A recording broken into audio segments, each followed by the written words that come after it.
Hello, everybody. This is Jake Gino, host of Jake Gino Podcast, with my co-host, the multi-family mentor, the coach, chef, the father, six, the best-selling author, the G-Daddy, Gino Barber. Gino, how's it going? Mr. Stenziano, I'm doing great, brother. How you doing? Always making it happen, big man. Today's guest is a former NFL player turned entrepreneur. He is the CEO of IceShaker, where he creates premium drinkware products to help individuals live an active and healthy lifestyle. He's appeared on ABC Shark Tank, where he closed a deal with Mark Cuban and Alex Rodriguez. So without further ado, Chris Gronkowski, welcome to the show. Hey, what's up, guys? All right, so Chris, we want to dive into your story a little bit. Tell us a little bit about going from the NFL to becoming an entrepreneur. Yeah, for sure. So it's kind of a crazy story. It actually happened and started in my third year in the NFL. 3 years, 3 different teams, 3 different cities. That third season was actually, it was a tap on the shoulder when I was in Indy. And I got traded that day. So it moves that quickly where one day you think you're going to be the starting fullback for the Indianapolis Colts. The next day you have a tap on your shoulder and you're getting on a plane flight that same day. You're flying to Denver and they're shipping all your belongings from your house, your car, all that to you in Denver. So at that point, my wife, 3 different cities, 3 different job interviews. She was like, I'm just not going to do that anymore. I'm going to find a way to work from home. So she started an online business. I thought it was a terrible idea. I came home one day. She was hand painting wine glasses. She was putting them in the oven. I was starving, and I'm like, whatever. As long as you're doing something, I'm cool with it. As long as you're just not sitting around at the house doing nothing. So the year kind of went through, and realized that throughout the year as I was playing, she was selling more and more, and she had to find a way to scale it up. And pretty soon, she was cranking. She was cranking with this online business. I started diving into it and realized there was something there. So after that year, my contract ended. I had a 3-year rookie deal ended. I was looking for a new team. Started looking into her business and realized there was something actually pretty big there. We started taking some of the NFL money, putting it into this business, buying commercial grade laser engravers, and it kind of took off. I ended up signing a 1-year deal with the Chargers. Went there for about 4 months. Got hurt in camp. Went back with my wife and just started diving all in on this business. So this was before IceShaker. This was fresh out, had zero idea that I was going to be doing this, but it took off. So your wife is really the brains behind the operation is what we're getting at here. The first operation, the idea behind the first one. I was kind of the muscle and the grit behind it, and just started diving all in on it, 10-hour work days, just doing whatever I could. Just took all that competitive juice from sports and athletics and just started firing it into this business. So it took off. It was funny because within 3 years, I was actually making more money with that business than I was with my NFL career. So great start, but we became that house on the street where people would drive by and just take photos of it because there was just boxes stacked up. Our whole garage was taken over by product. Our guest bedroom we were laser engraving out of, and people kept calling the cops on us. So the cops finally came over and were like, you got to stop doing this out of your house. We eventually got a place, got employees, and tyranny, man. Tyranny. You can't even start a business these days. Come on, guys. Let it go.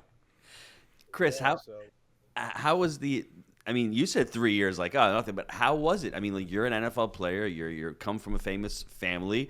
All of a sudden, you have to hang that up. You've been playing football your entire life. That's your identity. That's what you identify as, someone who's really competitive. How is it going from that – to becoming a business person and working with your spouse also? That's a complete 360. Hanging out with the bros, now you're hanging out with the wife and in the garage, Yeah, man. It was definitely different. At first, you definitely miss football, especially when training camp starts back up, and you kind of get that what if I try one more time. With me, I did go to a tryout, and I ended up actually rupturing my hamstring. I blew it out, would have had to have surgery to repair it if I wanted to continue to play football. So it's almost a blessing in disguise for me that, hey, this is it. This is the ending. You don't really have a chance of going back at this point and move on. So I kind of put it at peace. For me, I also never thought I would make it to the next level. So I always knew that there was something else coming. It wasn't going to last forever. I wasn't the best player in the world. I was blessed to be there and get 4 credited seasons in and get retirement benefits and pension and all that. But still tough. I think I did well because I stayed busy the whole time. It was just grind, wake up early, start working, hit the gym, go back, keep working. So I just kept busy, and that's really what pushed me through those tough times at first. Chris, you're talking to the pizza guy and the drug rep over here. I used to own a restaurant, and Jake was a pharmaceutical, and now we have 1,500 apartment units. And what did it take for you to go from going into football and becoming an entrepreneur? Can you just tell the listeners some steps that you took that can maybe help them? Because we have a lot of people on the show that are working as W-2 or have single family homes and they want to scale up. What did you do once you were about to leave? It seemed like you got along really well with the wife. You learned a little bit through that business, but what were some of the steps that you took? Yeah, man, I tell people all the time, I just started small, kind of small side hustle is what both businesses started as. So this one my wife did, her passion or what she kind of liked doing was, these hand painting wine glasses. So she started doing it, and, very small investment, maybe a couple $1,000s to get this business started, and then just kept grinding, putting the money back in, doing it on your free time, and just keep building and building and building until you get to a point where, it might be something that is a sustainable business for you. But it doesn't even have to get to that point. You could always have a nice side hustle on the side. Fast forward, 5 years in the business with my wife, I then started IceShaker. It was the same way. I was going to the gym multiple times a day. I had this passion to make a product that was better for the gym, that would keep my drinks cold, that wouldn't absorb the odor like a plastic shaker did. And it was the same thing. Started as a side hustle. It was out of the upstairs of my house here. Ordered a bunch of bottles, had to carry them up into the upstairs of my house, and I was just doing it on the weekends. Going to shows. I was shipping the products out after hours, after I was done working with my wife, and just a small side hustle at first that I just kept grinding on until we ended up getting on Shark Tank, and it blew up and became a full-time business overnight. So you don't just get on Shark Tank, you don't just blow up. Talk about the preparedness to go into the show and say, hey, I'm going to have this pitch, because there's a lot of products out there that are similar to yours. How did you differentiate yourself, and how did you sell yourself to them to see the opportunity of, hey, I've got a great product here? Yeah, for sure. I mean, I definitely had the benefit of having the NFL background and also a family that was recognizable. So getting on the show was easier for me for sure. My agent had sent out an email back in 2012 when I was with the Broncos just saying that ABC is actually looking for NFL players. They want to expand their audience. It's all about growing their viewership. So they reached out, and at that time I was like, I love this show. One day I'm going to be on it, but it ended up taking 4.5 years till I had an idea that was worth actually going back and pitching to them. So at that point, I did. I waited till I was about 3 months in. I had about $25,000 in sales. I had a proof of concept, and I reached back out to the show at that point and said, hey, would love to get on the show if possible. They sent back and just said, hey, we need a video submission. Tell us what the product's all about. Tell us why you should be on the show. And I did. I was lucky enough to then get pushed on to the later rounds and end up recording about 3 months later when we were about 6 months into the business. But yeah, I was prepared, 100% prepared. I watched every episode. I wrote down every question. I prepared. I walked out on that stage and everyone said, yo, were you nervous? And of course you are. I mean, it's a big moment. The lights are on. But at the same time, when you know what's coming, when you know the answers to the quiz, you're prepared and you come off super confident. And that's what happened. We went out there, had the pitch down, knew the questions that were coming, and we had fun with it. Did your wife go out with you, or were you solo? No. So the second company was all me at that point. So my idea, I invested my money into it. So it was myself, and then my brothers came on just to help out with the pitch, and also kind of guaranteed that we'd air on Shark Tank if you're gonna lock it up, right? Came on. So I've had to fly them in and brought them in just for the day. And when you do a couple, they weren't getting greedy, right? They weren't like asking for equity just because of the FaceTime, right? No, so yeah, no, they didn't. Rob actually didn't realize that it was a real thing, like that the Sharks really invest real money into it. So he thought it was more entertainment value, because I think he'd previously done a show that was similar, that wasn't really for equity though. So yeah, he almost thought it was like just for TV kind of thing. So no, they didn't ask for equity from me at that point. Little PR push there. So after you land the deal with the Sharks, what is the implementation like? Are they just giving money and then and saying, hey, all right, Chris, go make it happen? Or is there guidance, and then do they have people there that help apply systems and scale to the operation? Yeah, that's a good question. So the due diligence part is about 3 months. Go back and forth. They want to first make sure that everything you said is legit. make sure the company's legit. At that time, a lot of deals actually fall through. They throw a crazy term sheet at you where, if you're established and you're making some good money, there's no way you're going to sign this term sheet. For me, I was 6 months in, and it was a side hustle kind of passion project at that point. So I went back and forth with the lawyers, but I ended up signing the term sheet and realized afterwards that it's more about protection for the Sharks than really applying what's on that term sheet. So stuff like if I want to hire an employee, I got to pass it by them. I realized really quickly that they don't want me to pass by them. Every single employee that I hire, it's just a complete waste of time for them. So a lot of things in there just to protect themselves, I guess, at this point, because they've been doing it for so long. But the actual implementation of strategy and coming into your business and kind of telling you what to do doesn't really happen. I wish, I guess, a little bit more of it, but at the same time, I do like the freedom of not being told what I have to do. So the great benefits of it is the fact that you can say that Mark Cuban's part of your company. That's going to open up doors automatically. The connections and networking is huge. We got into GNC almost immediately. We got onto Good Morning America. We got onto QVC as well. But how is that happening, though? Is that through their connections? Do they have like a liaison bridging the gap, or is that just you saying, hey, yeah, they do? Yeah, we have an advisor. Gotcha. So I have an advisor. His name's John, and so he's making those connections. He's connecting me to the QVC team. He's connecting me to the GNC buyers. And is he like an employee of Cuban that kind of guides you through the process? Is that the idea? For sure. So he's created Mark Cuban companies in which there's about 15 employees. They used to do everything from accounting, to advising. And when I came on, it was the first season that they stopped doing the accounting just because it was becoming too much work at that point. So, but yeah, there's some lawyers on staff as well. So if I need some stuff quickly checked over, I could send it over to his team. They'll do that, free. It's not like I'm being charged by him to have some of his lawyers look over some of my stuff every once in a while. So the networking's huge is really what it comes down to as well. Mm-hmm. Being able to reach out and say, hey, I'm starting SMS or email marketing for the first time, or I have a question about working with this account over here. Is there anyone else in the portfolio that has experience with these people or with this app? And the answer is always yes. Someone has, and I'm able to reach out to them and get an unbiased opinion about it. And it significantly helps from that aspect. And then what about like scaling coaching though? Because I'll give you an example. Gino, like I said, was a pizza guy, had one location. I was working for a pharmaceutical company at the time before we came together and started our entrepreneurial venture.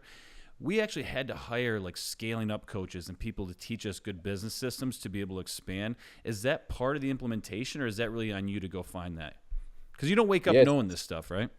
No, you don't. It takes years to figure it out too. So we aren't taught that, and that's not something that they're doing. I've reached out to mentors. My dad's been in business for 32 years. He scaled his company up to the second largest distributor of fitness equipment in the U.S., but local businessmen as well here. One of them was the creator and founder of a company called Solo Stove that went public last year for about $2 billion. But I reached out to mentors and just said, hey, what got you to that next level? Because that stuff's important and you don't know it. It takes years and years to kind of realize how to do it and acquire those skills if you're not asking for help.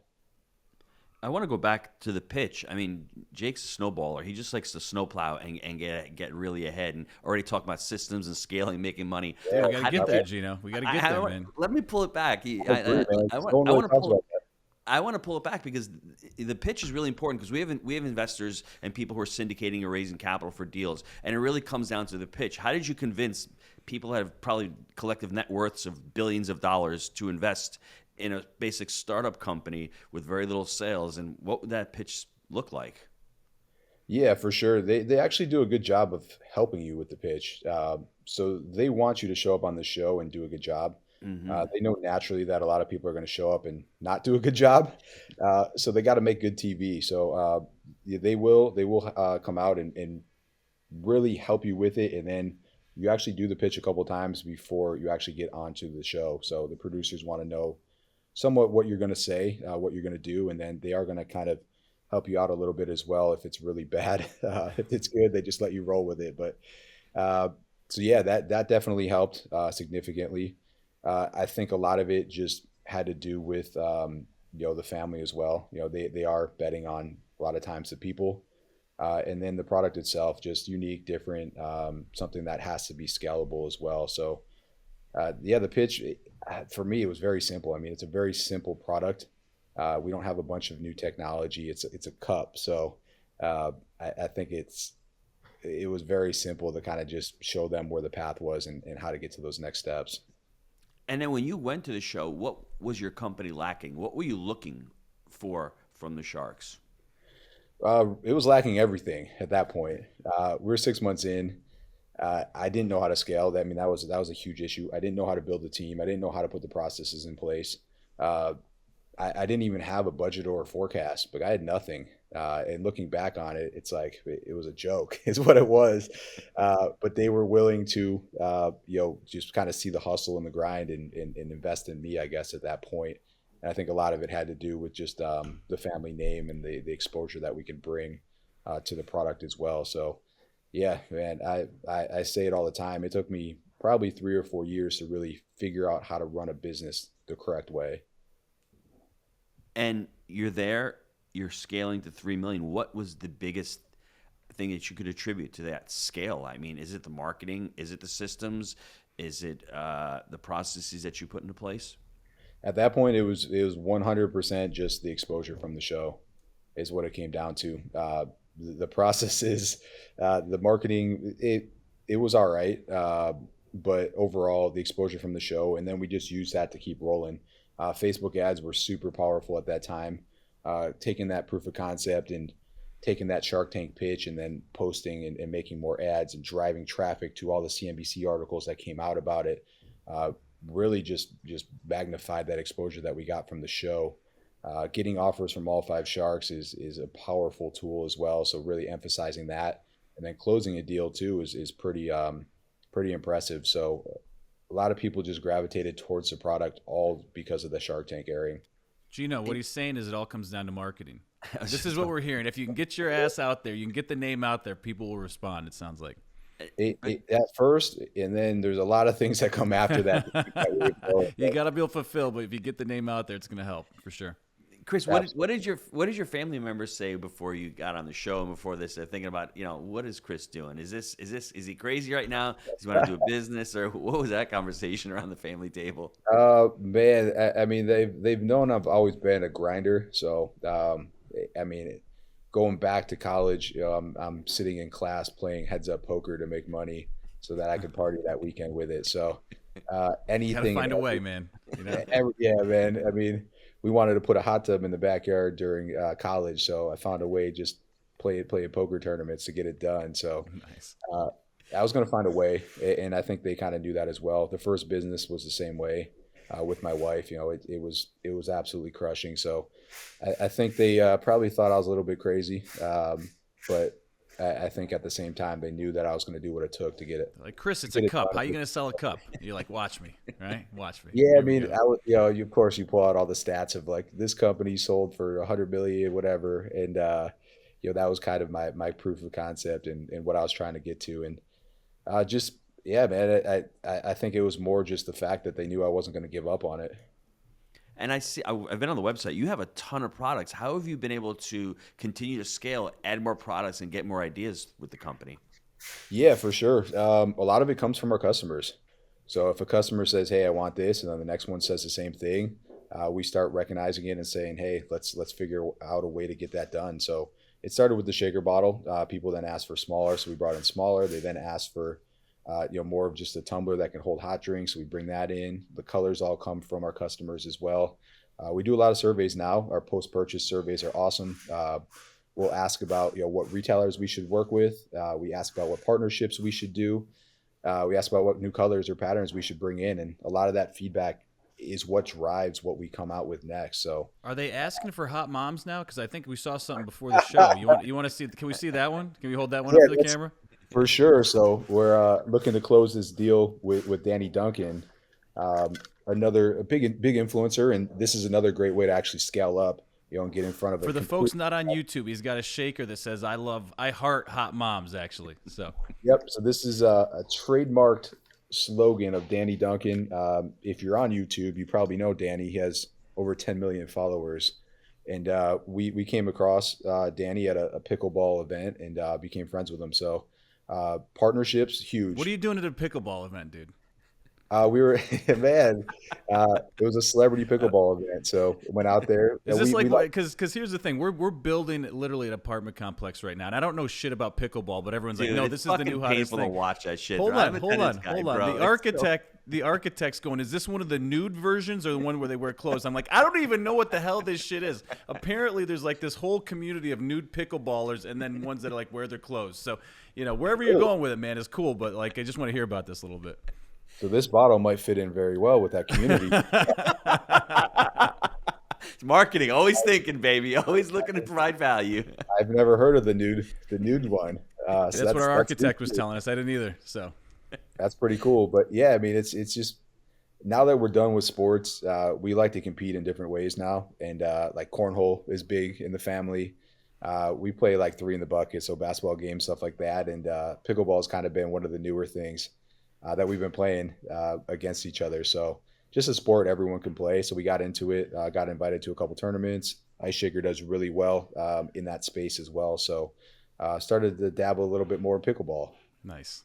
Chris, what's the hardest part of the business when you started? Because you have fulfillment, you have product sourcing from China, you have marketing, you have customer service, you have employees. What have you found to be challenging over the last few years?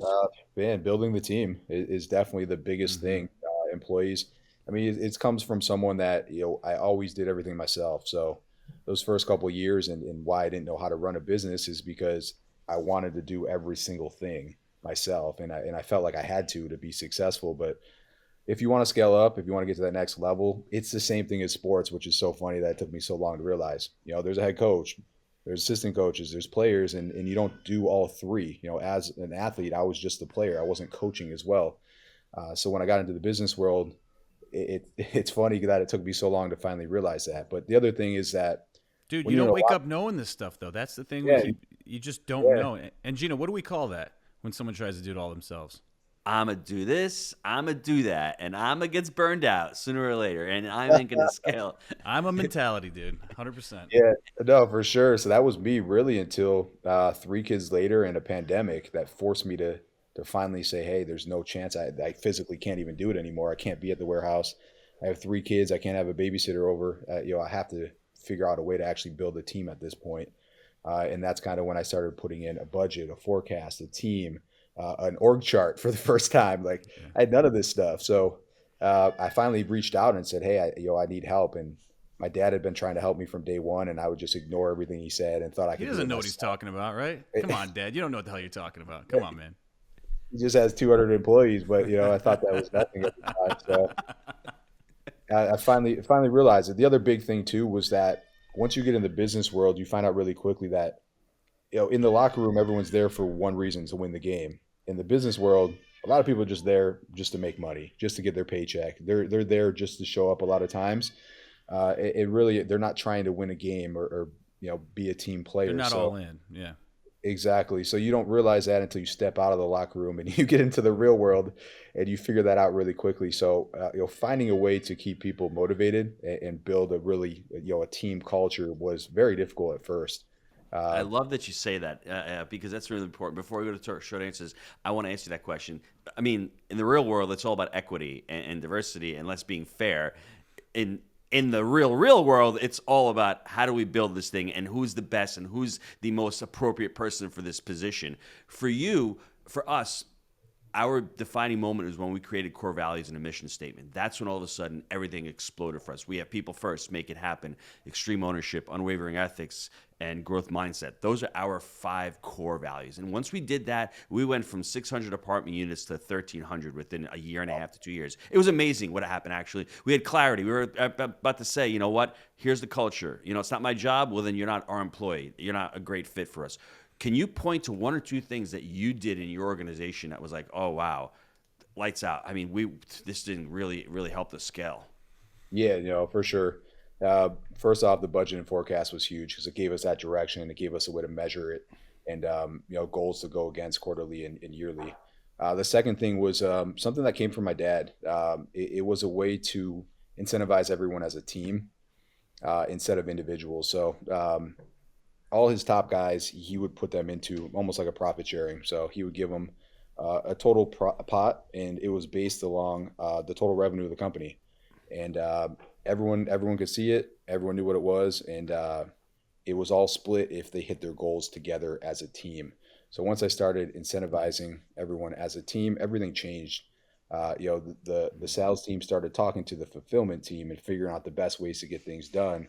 The fulfillment team started looking up different ways to package the products and get them out cheaper and find cheaper shipping. And all of a sudden, once everyone was incentivized as a team, I also didn't have to really discipline anyone anymore. It kind of just happens naturally at this point. If someone's not holding up on their end, I could guarantee the other two departments are going to be like, hey, what is going on over here? Because it's affecting their bonus. It's affecting their pay. So that was huge. It was almost an immediate change where the second we put in a plan that it required everyone to work as a team to benefit their bonuses, things exploded. We actually 3x'd our profits that year, which was absolutely insane. Sounds awesome. Like he's got some A players coming out of the woodwork and feeling a little bit more like a team, Gino. Love that. 100%. All right, guys, let's take a quick time out to hear from our sponsor.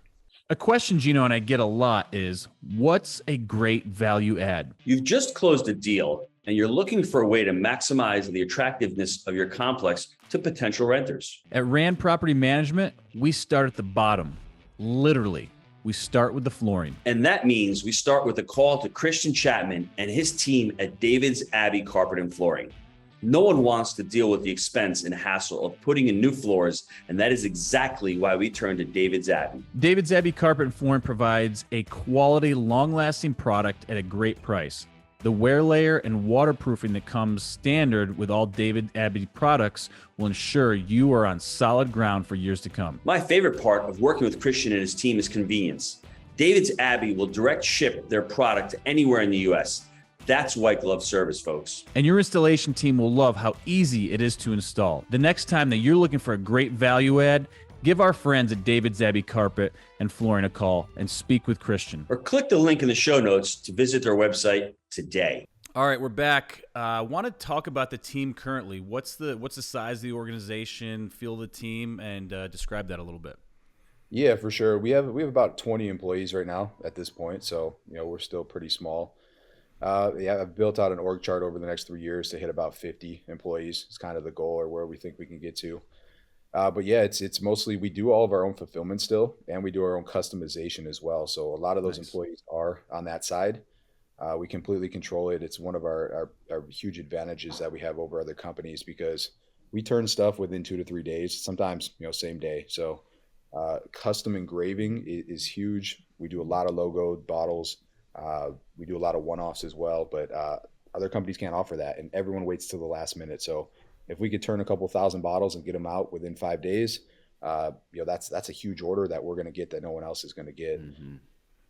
We have a sales team. Right now we have 5 guys on the sales team. So they're hitting up anyone and everyone, really in any space at this point, because a custom bottle can be sold anywhere at this point. It could be a golf outing. It can just be an employee gift. It can be a customer gift. And we have anything from a shaker bottle to a 1-gallon jug down to a 14-ounce, just regular, more of like a sports cup. So we can really touch anywhere and anything. Other than that, we have the marketing team then. So we have about 4 people in our marketing team at this point. And then you got me. I'm kind of the jack of all trades, and need to take a lot more off my plate and probably hire about another 3 people. But dude, it's the biggest mistake that we made in the business was not hiring soon enough and not enough people. So definitely get the folks in the door for sure. What I would do, Chris, is I would look up a gentleman named Dan Martell. We just interviewed him last week. He's going to be on the Jake Gino Show, and he talks about the buyback principle, being able to buy back your time. You're at that point right now where you have to start buying back your time, these tasks that you need to start getting off, whether having an executive assistant, whether having a full-time bookkeeper, whether having accounting in-house, whether having editors, whatever that looks like. You're at that point right now that things are starting to make sense. So I would check out Dan Martell. No, absolutely. That's where I'm at. I actually, to start the year, I took every task that I'm doing. I wrote them all down, and then I said, "Hey, who should be doing these tasks instead of me?"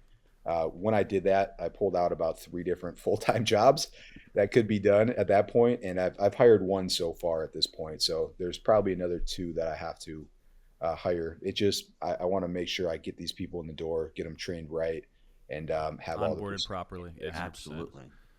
Well, dude, you're going to get a couple customers from this show because my wife typically leaves the house with 4 to 6 drinks in her hand, and it makes me absolutely disgusted, but, like, I watch it happen. So I'm going to stick her with an I Love Hot Moms mug so she can take that to the gym because I want her to be uncomfortable with what she's doing. So you can't get them too comfortable, right, Gino? Yeah, that's There right, it is. baby. You can definitely hold 6 in your hand too with this handle. I've done it before. I'm sure she'll find a keychain or something for it. So going back to the scale a little bit, what did you hire any coaches, or was it you sat down with Pops and said, "Hey, I got to figure this shit out. How do I scale this thing?" Like, what was that inflection point when you really started to ramp up, and what did you take away from it? Yeah, for sure. So it was meeting first with the founder of Solo Stove and saying, "Hey, what took you that next level?" And his first thing was, what's your budget and forecast? How much are you going to make this year? You're like At that point, pulling lint out of your pockets. yeah, that's exactly what I did. Yeah. And so I talked to him about it, and I was like, I have no clue. And so I went home and I started researching how to actually create a budget and a forecast, and I had no clue. So I called up my dad and I said, "Dad, how do you create a budget and a forecast?" At that point, he sent it over to me, and he was about 4 years into his business when he had a consulting firm come in and teach him how to do it. Nice. He said it was the most expensive 2 days of his entire life, but probably the most important 2 days that he's Biggest ever. ROI that he got, though. Yeah. Absolutely. So after 2 days, he kicked him out. He said, "I can't afford this anymore. This is ridiculous." But they created these different pillars in his company. One of the big things with him was he's selling fitness equipment. Is he manufacturing or distribution? Distribution. Gotcha. A little bit of manufacturing at this point, but it was all distribution up until probably the last about 5 years. So with that, like their big thing was they were losing a ton of money on free shipping. All their sales reps would say, "Hey, we'll deliver it, install it for free." The consultants came in. They started breaking down each department. He had a service department, he had sales, he had shipping. It had to kind of break down each thing into profit centers and loss centers. I thought it was absolutely crazy when he was first saying it, but once he started really breaking it down to me, it made perfect sense. For our fulfillment team, they're obviously not a profit center, they're a loss center, but how do you minimize those losses? For the sales team, obviously it's a profit center. How do we maximize that? With marketing, how do we maximize it? So I then started breaking down each thing into different pillars and then putting a budget, assigning a budget to it, and then figuring out what the profit and loss for each one should be. And it was eye-opening because where I thought I was making all my money wasn't the case at all. Once you really broke it down, a lot of it was coming from these custom engraved bottles that we're selling in bulk. The expense there and the profit there was huge because you're selling thousands of units at a time instead of spending marketing dollars on a single sale through your website. So I thought the margin on the B2C stuff was great. It come to find out, really that B2B stuff was really what was generating all of our profits. That's awesome. Great, man. So where can I go to get my Hot Moms shaker and all these other great products, and how can listeners get a hold of you? Yeah, we can't hype up the Hot Moms one too much yet because it's going to be a little bit of time until we get we're that one. hyping. We got to build that anticipation, man. All right, they can't have it. They can't even have it yet. We're creating desire, right? You are good at marketing. I like this. No, so we're everywhere now at this point. So we're in all the GNCs, we're in all the vitamin shops, we're in all the Lifetime Fitnesses, all the 24-hour fitnesses. Looks like we'll go into all the Sprouts in May here. So about 400 Sprouts grocery store locations. Looks like HEB is a big player that's going to come in. We do hit the hardware space. A lot of the do it best locations we're in as well. So we are in half the Walmarts too. We do have 2 SKUs in the sporting goods section at Walmart as well. Other than that, online's going to by far have our best selection. We have over 150 different SKUs at this point. And then, of course, everyone loves Amazon. What's the site, though? So if we want to go direct online, what's the website? So it's IceShaker.com. So you're looking for the newest stuff or you're looking for customized bottles, come to our website and check that out. IceShaker.com. Gino, you ready for this? You ready to shake it? I can give the recap, Jake. I would say you got a young Chris Gronkowski sitting in a hot tub playing poker, trying to make some bucks. Now that sounds like in fun. college. That's where the hot moms were. Okay, you know he was pulling them in, right? and from there he goes to play college, and he just gets talk about the grind. 4 different teams in 4 years.